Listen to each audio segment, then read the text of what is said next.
They laughed while she cried, but when she walked out of that party, she didn't know. She was walking straight into her destiny. This isn't just a story about heartbreak. It's about rebirth, courage, and the kind of strength that grows in silence. So, hit subscribe, drop a hello in the comments, and tell us where you're watching from. Because tonight, you're about to witness how one woman's goodbye became the beginning of her greatest chapter. The laughter inside the grand ballroom felt heavy, almost mocking. Arya stood near the tall glass doors, her champagne untouched, her smile fading with every passing minute. The music was too loud, the lights too bright, and every face around her seemed painted with lies. She had come to celebrate her boyfriend's promotion, the man she thought would propose tonight. But instead, she found him across the room, his arm wrapped around another woman. They looked perfect together, too perfect. Her heart didn't break loudly. It cracked in silence. "You okay, babe?" a voice asked. It was her best friend, Nola. Arya forced a smile. "Yeah, I'm fine," she lied. But inside, something shifted. A quiet voice whispered, "Leave. Now." And before she could talk herself out of it, she did. She walked out of that party, into the night, into the cold, and unknowingly, straight into her destiny. The air outside was thick with city noise, honking cars, distant laughter, the sound of rain starting to fall. Arya didn't care where she was going, she just needed to move. Her heels clicked against the wet pavement until she reached a quiet corner. The golden glow from the streetlights hit her face as tears began to fall. "So this is how it ends," she whispered to herself. Her phone buzzed. It was him, Ethan. She stared at his name for a long moment before turning off her phone completely. For the first time in years, she didn't want to explain herself, didn't want to beg for respect. She just wanted peace. That's when an older woman's voice called out from across the street. "You shouldn't stand there, child. It's not safe." Arya turned, confused, not realizing that meeting this stranger would change everything. The woman's name was Mama Tilda. She looked about 60, wrapped in a bright yellow scarf and holding a small umbrella that had seen better days. "You look lost," she said softly. Arya blinked, realizing how ridiculous she must seem standing in the rain with ruined mascara and no direction. "I guess I am," she whispered. Mama Tilda smiled faintly, her eyes warm but sharp. "Then maybe this rain isn't washing you away, child. Maybe it's washing you clean." Arya frowned, unsure how to respond. "I'm fine," she insisted, but the woman only nodded, as if she knew better. "Come. "My shop's down the street. You can dry off there." Against all logic, Arya followed. Something about that woman's voice, steady, certain, felt like safety. The shop smelled of coffee and old wood. Wind chimes jingled as they entered. Shelves lined the walls, filled with candles, handmade jewelry, and jars of herbs. "Sit," Mama Tilda said, pushing a towel toward her. "You look like someone who's been pretending to be happy for too long." Arya let out a shaky laugh. "You read minds now?" "No," Tilda said simply. "Just faces. Yours has been screaming for help." The words hit hard.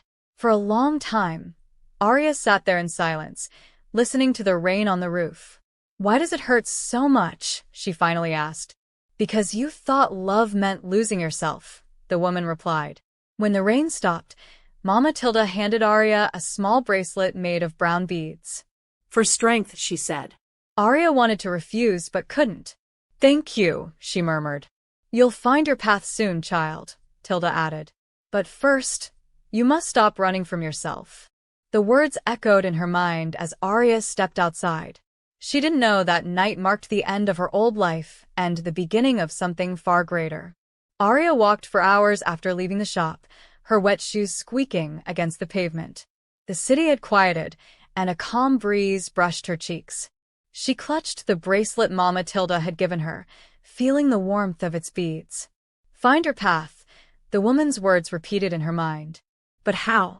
She had spent so long building her life around Ethan that she had no idea who she was without him.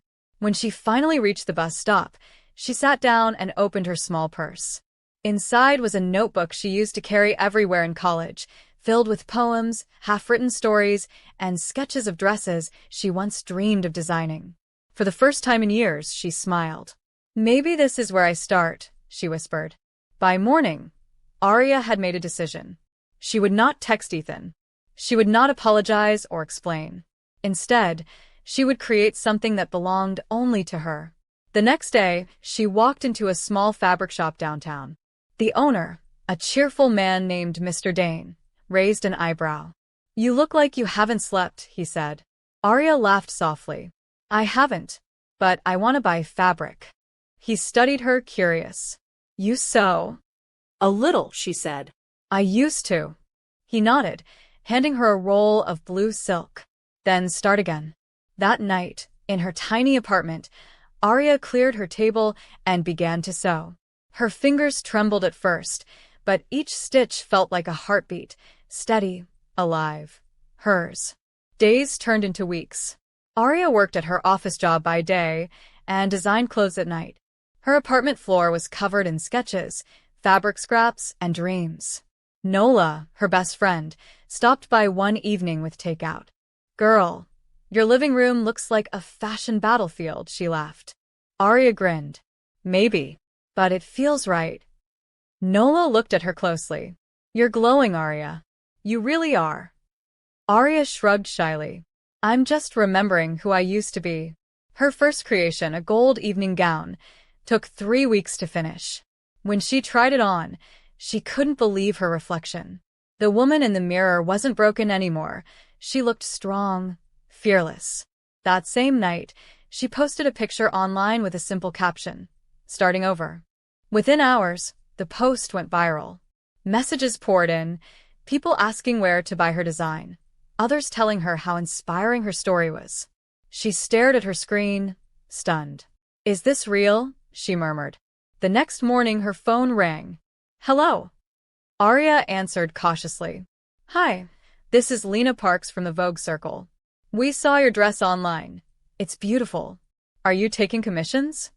Arya froze, heart racing. Yes. Yes, I am." Lena chuckled. "Good. Because we'd love to feature your work." When the call ended, Arya sat in silence, tears welling up. She looked at Mama Tilda's bracelet on her wrist and whispered, "You were right. The rain didn't wash me away, it washed me clean." The following weeks felt like a dream. Arya's small apartment transformed into a studio, fabric draped over chairs, sketches pinned to the walls, the hum of her sewing machine filling the air. Each morning, she received messages from stylists, bloggers, and magazines. People wanted her dresses for shoots, events, even weddings. Still, she stayed humble, remembering the night she walked out of that party with nothing but heartbreak and a soaked dress. Nola was her biggest cheerleader. "Girl, I told you," she said one evening, scrolling through her phone. "You're all over the internet. They're calling you the girl who glowed after goodbye." Arya laughed through tears. "I just wanted to heal. I didn't plan for any of this." One afternoon, while Arya was cutting fabric, the shop bell chimed. She looked up and froze. Ethan stood in the doorway, dressed sharply as always, holding a bouquet of lilies. "Arya," he began softly, "you look incredible." Her chest tightened, but not from longing, from strength. "What are you doing here?" she asked coolly. He stepped closer, guilt flickering in his eyes. "I made a mistake." "I shouldn't have," she cut him off. "You shouldn't have lied. Or humiliated me." Ethan sighed. "I didn't mean to hurt you. I got lost." Arya folded her arms. "Funny, because losing me helped me find myself." He set the flowers on her work table. "Can we at least talk?" he asked. "There's nothing left to say," Arya replied. Her voice didn't shake this time. "You were my past, Ethan. I'm not walking backward." He frowned, scanning the room filled with her work. "So, this is your new life?" She smiled gently. "No. This is my real life." For a moment, he said nothing, then nodded slowly. "You've changed." "I had to," she said. "Pain will do that to you." He turned to leave, pausing at the door. "You'll always be the one who got away." Arya looked at the glowing fabric under the light and whispered, No. You'll always be the one I walked away from. That night, Arya couldn't sleep. Her phone buzzed again. This time, a message from Mama Tilda. Child, remember, destiny isn't found. It's chosen. Keep choosing peace. Arya smiled faintly. She had planned to visit the old woman, but life had been moving too fast. The next morning, she packed one of her best gowns into a garment bag and took the bus across town. The bell above Tilda's shop jingled when she entered. I was wondering when you'd return, the woman said, grinning. Arya hugged her tightly. You changed my life. Tilda chuckled. No, darling. You listened when life whispered. Over steaming cups of tea, Arya shared everything. The viral post, the magazine feature, the unexpected visit from Ethan. Mama Tilda listened quietly, nodding now and then. You're learning the beauty of letting go, she said. People think destiny comes in miracles. But it comes in choices, small ones, quiet ones. Arya smiled. I think I'm finally happy. Tilda reached across the table, taking her hand. Then protect that joy, child. Don't let the world take it from you. Arya nodded, feeling the weight of those words. For the first time in her life, she wasn't chasing love or approval. She was chasing purpose, and she was catching it. Success came fast, faster than Arya could ever imagine. Her name appeared in magazines, her designs worn by rising stars on red carpets. She was invited to panels, fashion shows, and charity events. But with the spotlight came new pressures, deadlines, critics, and exhaustion. You have to keep the fire burning, her new manager, Clara, would remind her. Arya nodded, but late at night, she missed the quiet hum of her sewing machine and the peace she once felt. One evening, as she stared at the flashing lights of her city, she whispered, Don't lose yourself again. A few months later, Arya received an invitation to a prestigious event, the Crown Gala, one of the biggest fashion nights of the year. Her designs would open the show. She stood before the mirror in her studio, wearing a flowing white gown she made herself. Nola entered, eyes wide. Girl, you're glowing again, like that first dress. Arya smiled. This time, I'm not proving anything. I'm just being me. Nola grinned. Then destiny better make room, because you're walking in strong. The night of the gala was magical. Flashing cameras, laughter, clinking glasses. But this time, Arya wasn't the broken woman standing in a corner. She was the reason everyone was watching. Her collection shimmered under the lights, each piece telling a story of pain turned into art. When the audience stood to applaud, Arya's heart swelled. She spotted Mama Tilda sitting quietly in the front row, smiling. Tears filled her eyes. You did it, Tilda mouthed. Arya nodded, she had. After the show, journalists crowded around her, asking how it all began. Arya smiled softly. It started the night I walked away from everything I thought I needed. Sometimes, heartbreak is just the universe redirecting you to where you belong. The quote went viral again, inspiring countless people who were struggling to let go. Her story wasn't just about fashion anymore, it was about freedom. The next morning, her inbox was full of offers, collaborations, partnerships, sponsorships. But one email caught her attention. It was from Eden Foundation for Girls, a nonprofit organization helping young women learn creative skills. They wanted her to speak at their annual conference. Me? She whispered, rereading it. Arya had once been that lost girl. She couldn't say no. At the conference, hundreds of young women listened as Arya shared her journey. She spoke honestly about betrayal, loneliness, and the courage to begin again. Your destiny doesn't wait in someone's approval, she said. It's waiting in your next brave step. When she finished, the room erupted in applause. A teenage girl approached her afterward, tears in her eyes. Miss Arya, you made me believe I can start over too. Arya hugged her gently. You already have, sweetheart. Months passed, and Arya launched a mentorship program under her brand, the Glow Project. She taught design, confidence, and self-worth. Nola handled operations, while Mama Tilda occasionally dropped by with tea and wisdom. You're changing lives, child, Tilda said one afternoon, watching girls sew their first dresses. Arya smiled. You changed mine first. Tilda chuckled. That's how destiny works. It moves through us, not to us.